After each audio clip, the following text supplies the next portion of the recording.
Hey everyone, thanks so much for joining me for my review of AMAIM Warrior at the Borderline, episode 25, Hokuriku Frontline Part 2. Alright boys and girls, we made it to the end. Let's see what the last episode has to say. So we start off right from the last episode where Kenbu was deactivated. Tezuka and Shion send over their AIs to help Guy, and Amu's able to fend off Walker's attack. But the battle is still looking pretty bad, and the NGCO is debating surrendering.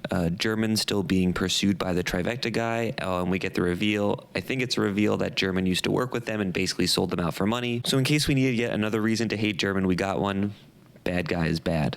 Meanwhile, what's-her-face, Misuzu, thinks that she could solve all of the NGCO's problems. I smell another Deus Ex Machina coming. She updates the unmanned units to be based on the ILS programs, the AIs, and then they're sort of kind of like magically able to turn the tide of the battle. I'm sort of amazed that it took her 25 episodes to realize that they should have just given the overpowered AIs to everyone. I mean, heck, it only took the bad guys about 10 episodes to figure that out. So now we're back to the battle between Walker and Amu, and Walker sort of giving his grand villain speech. Amu counters with his friendship speech. You know, the real AI is the friends we've made along the way. And for whatever reason, each of them only have one more attack in them, so they prepare for their final attack, and each do one final punch, and Amu wins. I believe this is the same special attack used, I think, in the first episode. Walker and the Ghost explode, taking the only copy of Ghost down with them. Oh, and Guy died. I'm not quite sure how an AI can die, but I'm not going to shake the tree too hard. Okay, so fast forward now, and it's a week or so later, and Brad is still alive, and Jesus Christ, he was secretly a good guy all along. Wow, this is really stupid. I mean, did an AI just write the script based on old mech shows and other animes to create the most, like, generic plot? I mean, I really can't understate how stupid this is. But it actually got worse. In his last moments, Ghost ejected Brad Walker to save his life, because I guess Ghost apparently loved him or something, and now Ghost has friends. Oh god, and now they're gonna redeem German too. His parents were doctors that used to help soldiers, and they got killed, and now German hates wars.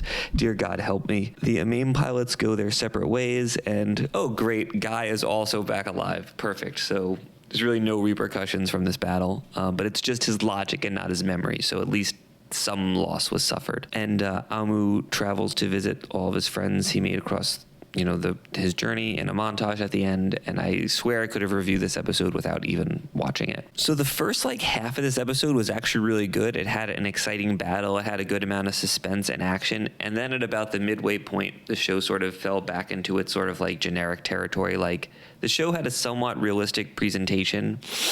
So for the final battle to end with Amu doing like the rocket punch or whatever it is that he called it is like a little disappointing.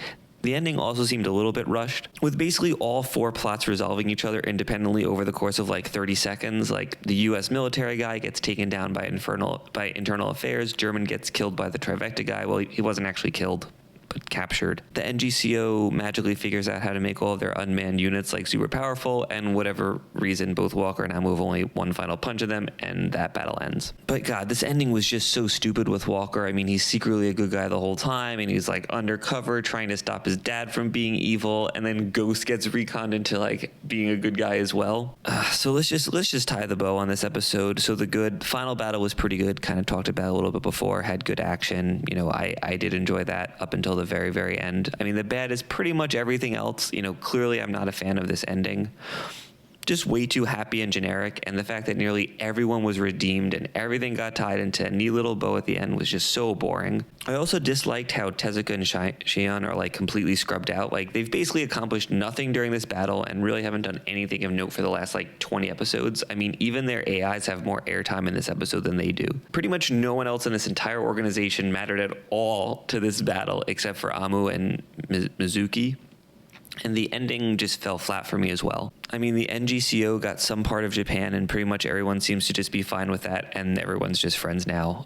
Although Tezuka does make a brief mention that he wants like all of Japan to be free. So I guess the second question is, what do I think of the show altogether? I mean, I think the show had good parts, but on the whole, they were just outweighed by so many of the episodes where like nothing interesting happened, or just super generic things happened. Going back to the first episode, I thought the show had a really interesting premise, about Japan's aging population and the various natural disasters that sort of led to them losing power and being in their, current predicament. And they kind of just gave up on that episode 2. I do like the whole like AI versus human soldiers plot, and I think they dealt with it well at times. I think they could have explored it in a little bit more interesting way. Maybe even explored, how other people outside of those in the military kind of thought about it. But at the end of the day, they just really didn't say much about this AI versus human thing, and then just sort of took the easy way out at the end by having Ghost and all traces of him die, so the characters just don't have to worry about it anymore. I don't think this show is horrible. It's basically just like an average filler anime. Like, if you're a fan of mech shows, you've seen this all before, but we just don't get that many mech shows in general, so I guess we'll watch it. But it would be hard to recommend this to someone to watch. And I can't imagine anyone talking about this show in a year or two, let alone, 5 or 10 years down the line, which is a shame because I think the show really did have potential, but at the end of the day, it's 5.5 out of 10 or something like that. But let me know what you thought. I mean, I've really enjoyed discussing the show in the comments and seeing how people agreed or disagreed as my opinion of the show evolved. And a major thanks to everyone who watched the videos, and especially the people who commented week after week after week. We got a new Gundam coming in October, but I'm hoping to pick up a show over the summer to review in the meantime. So let me know if there's something that looks interesting. And before we go, let's pour one out for everyone we lost along the way. Those little kids in the flashback episode, that one dude from Yada Garusu who no one knows his name, and guys' memories.